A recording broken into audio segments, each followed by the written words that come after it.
appreciate the history-making new speaker, not so new anymore, Speaker of the Illinois House of Representatives, Chris Welch. Since your last visit, Speaker Welch, you've been extremely busy and have been front and center in a very busy legislative season. So have you had a chance to take a breath yet?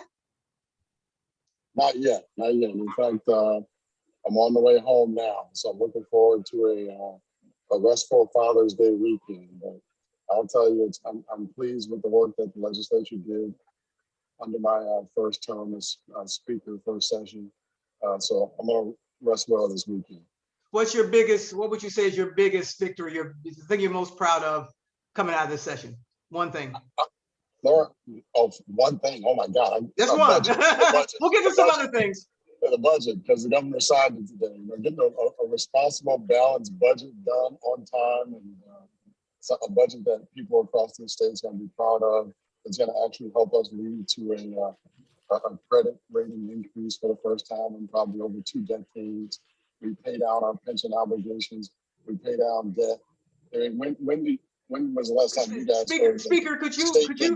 Speaker, could you maybe give your sound is not coming in as clearly. Could you maybe get a little closer to the mic? Let's try that. Can you hear me now? That's better. Much better. Yeah. Thank you. Yeah, I was bragging about our budget and all the debt that it pays down and meeting our pension obligation, being responsible, and also helping people, coming out of this awful pandemic. I really believe that this budget is something that we're going to really be looking back on as a turning point in Illinois' fiscal health. Great. A lot of work was done down in Springfield this session. So I wanted to talk about one of the hot topics that's been breaking the last couple of days, and that is the passage after many years of trying by many advocates of the elected school board legislation, which will provide. There'll be a gradual shift from fully appointed to hybrid to fully elected in the next several years. But that's been cited as a big victory by education advocates, by the CTU.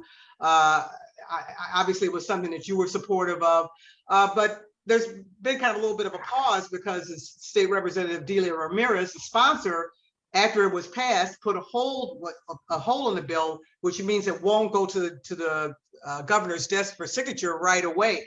What's going on with that? What's that about? Well, first of all, Laura, let me say that indeed it's definitely a big victory for those who believe in democracy and more participation in our democracy. The fully elected school board has been something that I voted on 4 or 5 times since I've been in Springfield, and we finally got it done this year. What Leader Ramirez did was something that she and I talked about. You know, the mayor and I had several conversations. You may have heard the mayor over the last few days say she wanted more time to come to a deal, wanted to have negotiations.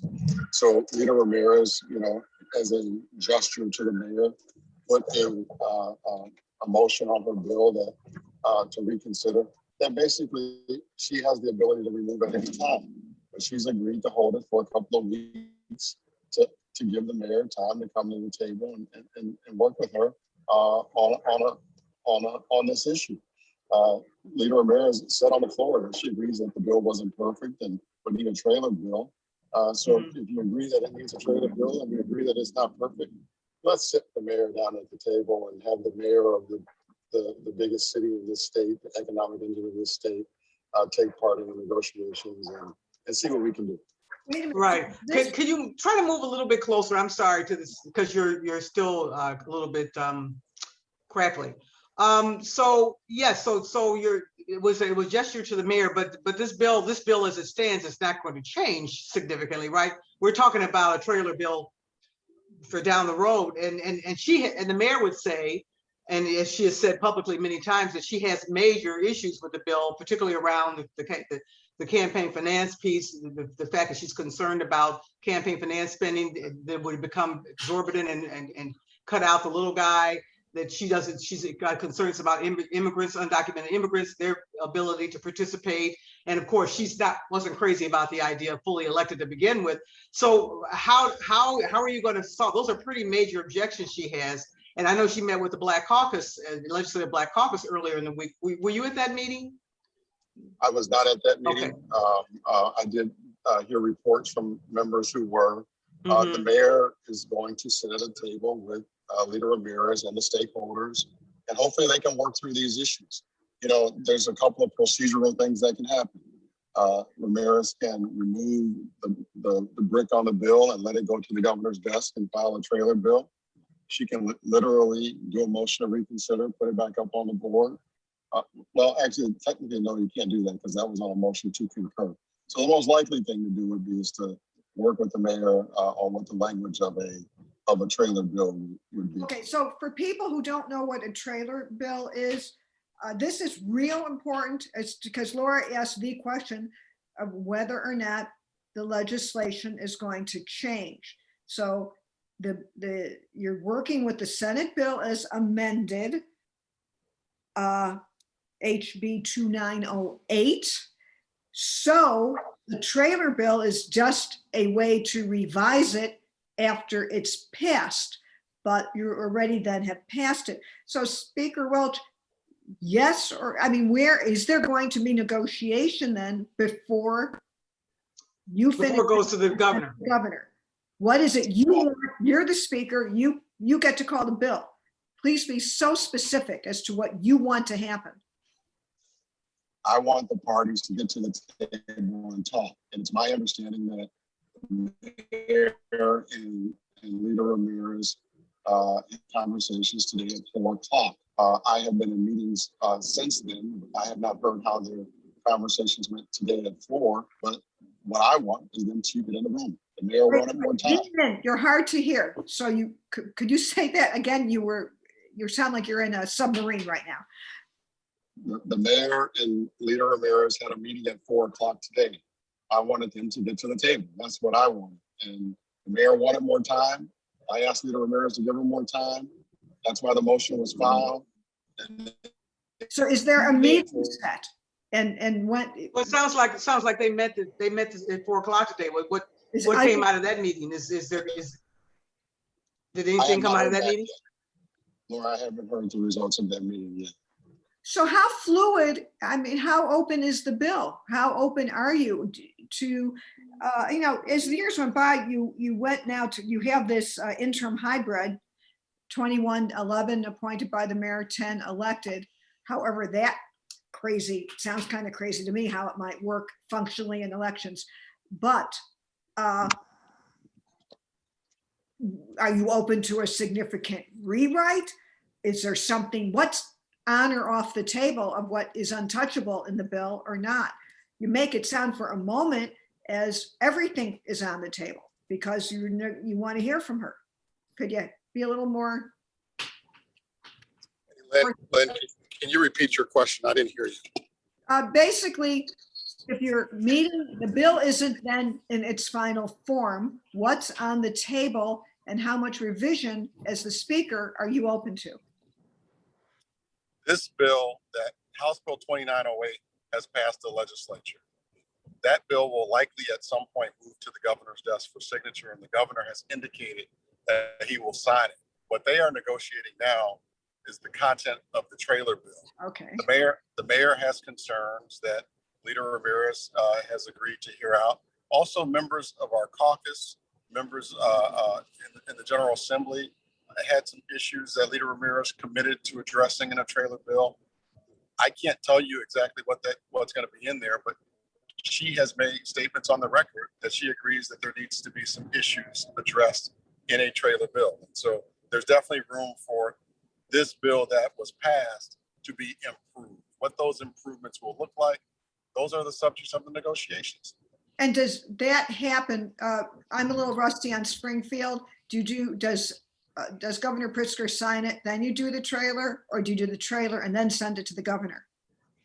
Well, he would likely sign this bill and we can do a trailer bill in veto session.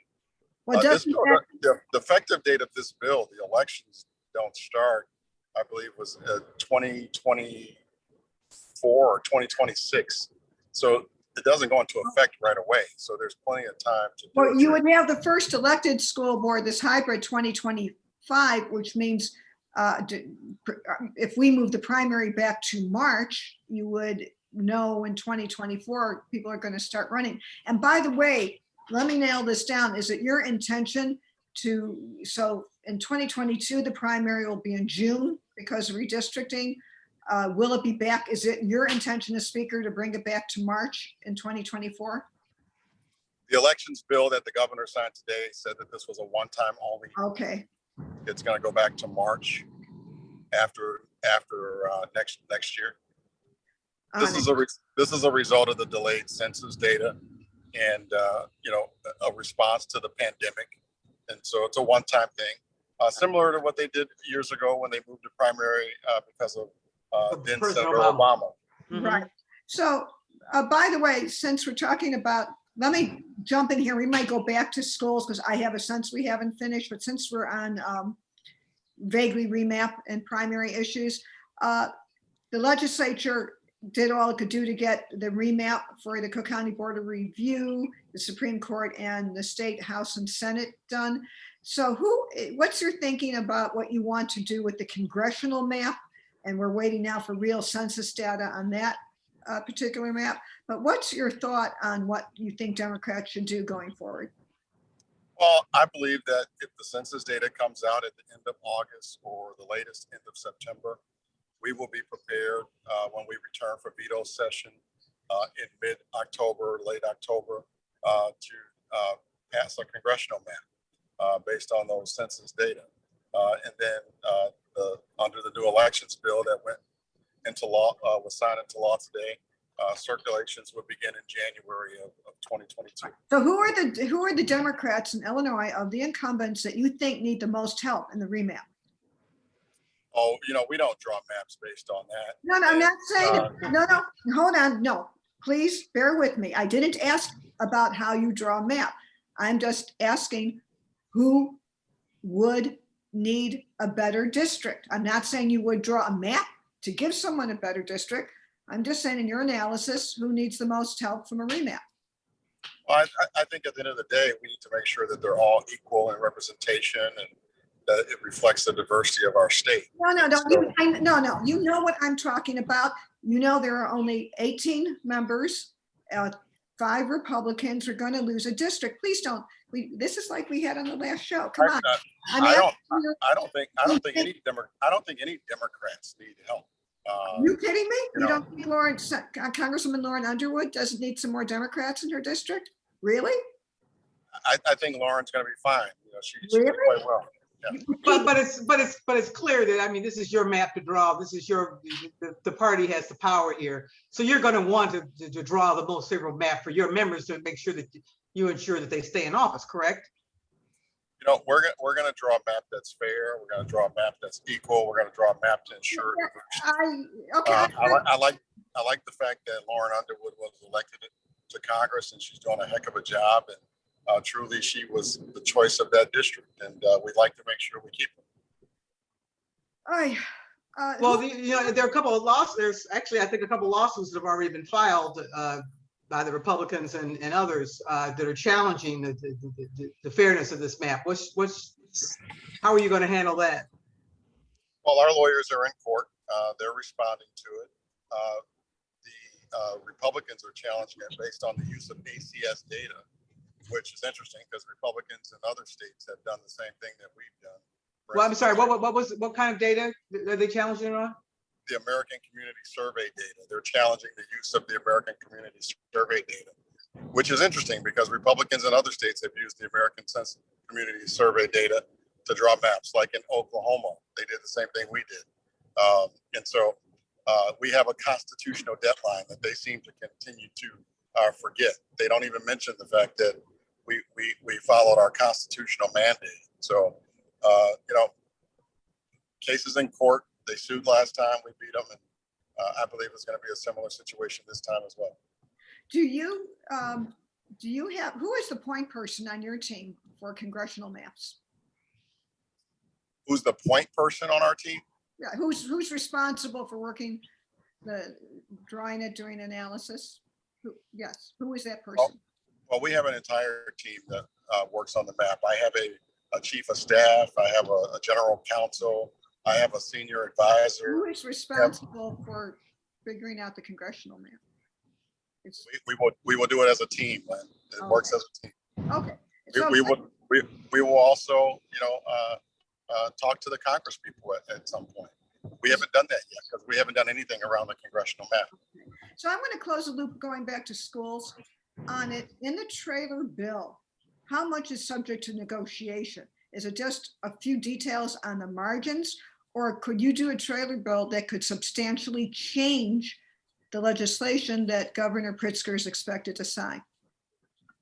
Well, the parties are at the table. All the stakeholders are at the table. I got to imagine when you're at the table, anything can happen. And if they walk out of there in agreement to change the bill that just got passed, then that's what'll happen. But I got to imagine everyone's going into it with an open mind, and that they're going to listen to the mayor's going to listen to them, and hopefully they can have a meeting of the minds and come out with an agreement for the trailer bill. So why But would is it possible or at all that the fundamental bill itself will change, that the mayor doesn't want a fully elected school board, and she's been fighting that battle for a long time. Is it possible that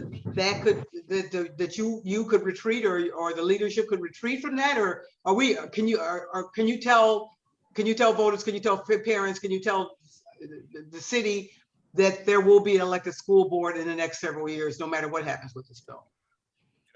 We supported a fully elected school board. That's what's in the bill that passed. I don't see that changing. There's some other issues that the mayor has addressed. Such as, I mentioned the immigrant issue and the money issue in terms of campaign finance. Are those the key issues that folks around the table are talking about right now? Mayor has mentioned several issues, Laura. She's talked about financial situations, who's responsible for what, pensions, who's responsible for what, things of that nature. And so districts, campaign financing, those are the types of things that can be spelled out a little bit more specifically. Okay. So those are all still on the table now. Right. So those are details, not a fundamental change. Now, I don't think I understand the following in the legislation when it comes to undocumented people who are here illegally. They can be part of school councils, but they can or cannot, in the legislation that's going to Governor Pritzker, they can or cannot vote in the elected school board. Again, I'm not in the room. I'm not negotiating. No, I'm not. I'm talking about the legislation as written. Do you know? Okay. You voted on it. Okay. So how? I know I voted on it. I support a fully elected school board. That's what I know, but this issue. Don't you think this issue? Excuse me. If Democrats allow undocumented immigrants to vote for, which is what Mayor Lightfoot wants, to vote in school board elections, how would it work? You go to, it's 2022 and you get to vote, excuse me, it's 2025 and you get to vote in a school board election, but could you also vote in other, what happens when you get to the voting place? Because how do you make it clear that you, an illegal immigrant, the undocumented immigrant, can vote in this contest, but can't vote in that and another one? How would it work without it being a very confusing situation? And how would it work to give anyone who is not a citizen who is voting the assurance that that this won't backfire on them? And you're asking me to answer a hypothetical question that I don't even think is, going to be an issue. I mean, the lawyers are going to guide the parties in this. If it's not constitutional, it's not going to be in the bill. Okay, so in terms of drawing the districts for the hybrid, when 10 people are elected, in that first year, what is the system? How would that work for that first election? I think that's part of the details that they're working out. Uh-huh. I see. By the way, on the one other thing that I wondered about, and this is kind of like moving on to another subject, you've now been speaker for a bit of time. What is it you've learned about power and being a leader that you might not have known or realized before you got the job? Well, I think number one, what I realized about power and being a leader is it means that you have to be collaborative and work in partnership with people. You have to care about people. You have to care about them as humans. And this is not an easy job, and you can't do it alone. And so if you're going to do it right, you have to do it by working with people and caring about them and seeing that everyone is successful. What's your biggest surprise, Speaker Welch? It's something that, I mean, you've been in the legislature for a long time. You were already in leadership roles before. What did you not expect and that you've encountered in this new job? The time commitment. I think to do this job the right way, it takes a lot of time, Laura. It's 7 days a week while we were in session. 7 days a week. I'm in Springfield Monday through Friday, and when I'm at home, I'm in my district office Saturday and Sunday getting ready for the next week. It's a lot of time away from your family. And, you know, in order to do it right, you have to really invest the time to get it done right. So what kind of hours are you putting in daily and weekly? Long hours. I would get in the office about 7:30, 8 o'clock in the morning. Typically leave 8 o'clock, 9 o'clock. How does your family feel about that? I'm sorry, I didn't catch that. They're happy that I'm at home. So, That we're done for a while. do you ever talk to Mike Madigan? Have you talked to him? I haven't talked. I talked to him very early on a couple of times. You know, I mean, he was the speaker. He did it for 36 out of 38 years. There were a couple times that I had questions that I asked him very early on, and he was very cordial. And but I haven't talked to him in quite some time. What's the best piece of advice? Has he given you advice that's been helpful, valuable? I think the best advice that he gave me was the same advice that my mom gave me. That's be. I'm sorry, I didn't catch that. You froze. Uh-oh, Laura. I heard from my mom at some point. It was just be yourself. Just be Can you guys yourself. hear me? So I am wondering, going back to policy for a moment, do you think under your speakership that you would advance at some point another try to have an increase to change our state income tax system to a graduated system? We know the referendum on the fair tax didn't go. Do you think that is an issue that still should be addressed one way or the other? Well, we didn't do it this year, likely not next year. You know, we had a great budget that we did do some structural things in this year's budget. Do I think that Illinois tax system is broken? I think so. I think that the wealthy doesn't pay their fair share. I think at some point that it has to be revisited, but it probably won't happen anytime in the next couple of years. On it. And how's your assessment of the political shape that Governor Pritzker is in as he goes into a re-election cycle in 2022? We don't know who he would face. It looks like he has no primary right now.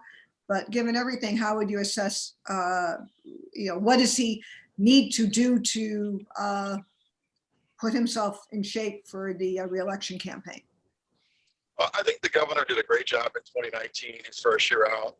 Then he got socked by the pandemic unexpectedly and, had to govern, in a state of emergency basically for 15 months. And I think he did a pretty good job, but now he's got to, continue to help Illinois recover and build back better. I think the budget that he signed today is going to help him do that again next year, as he enters into the campaign season. He's going to have to continue to address the real issues that's affecting people every day. And I think that's what we're doing right now.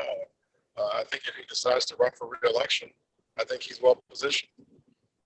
Do you have any doubt that he's not going to run for re-election?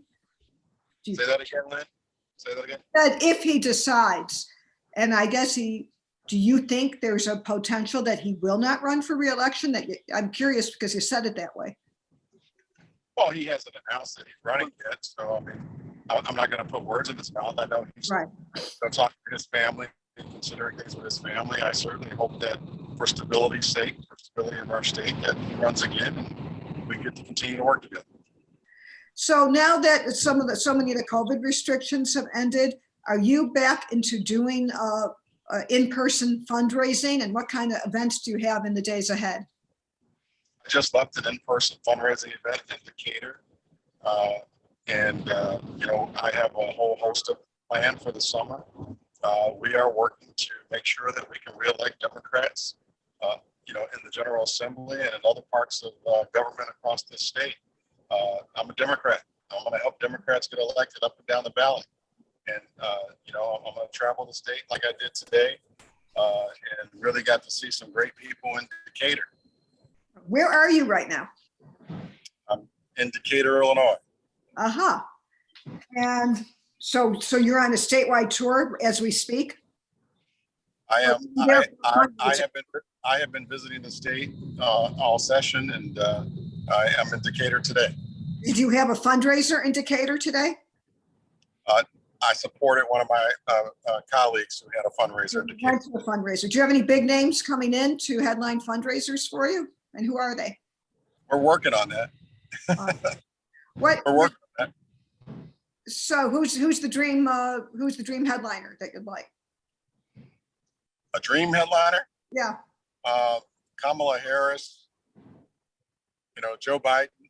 Well, that's. Are you working on those? Do you actually have requests out? You know, I'm going to ask. You can always ask. I don't think they'll Right. say yes. Do you? You know, the Biden White House has been doing a lot of outreach to local officials. Do you have what's your relationship with the Biden White House? Is there a liaison that you deal with that checks in with you know, Democratic House speakers?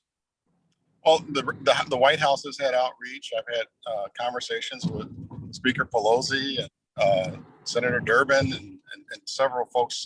I'm talking about the White House, the Biden White House. I have had conversations with people in the White House, yes. Who are they? What, Domestic Policy Council? Who have you been talking to? I have spoken a couple of different times with policy advisors at the White House.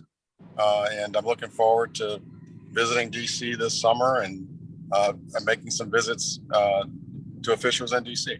So you're kind of come out, what now then you're in my territory and you understand that we do this in person and I will cover you. Do you actually have a trips planned or scheduled? Say that again, Laura. Do you have a trip scheduled? Do you have something lined up already for DC? Yeah, well, I don't know the dates offhand, but I know it's sometime in July, and I'll be spending some time in DC. And yes, Lynn, I'd love to be on your show where we have a better connection. Well, we'll do it. So Laura, if we do it again, we'll go somewhere. We'll have two computers set up and we'll just, you know, we'll have them next to you. But well, that means you got to come back again, Speaker. we can talk about in July, maybe we'll have numbers for the congressional map. But, you know, Madigan, I don't think he came specifically on it. I know we're in our closing minute here.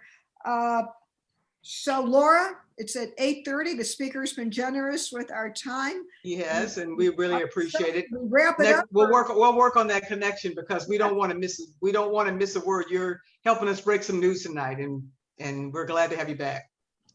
Well, thank you, and I look forward to coming back to your virtual table.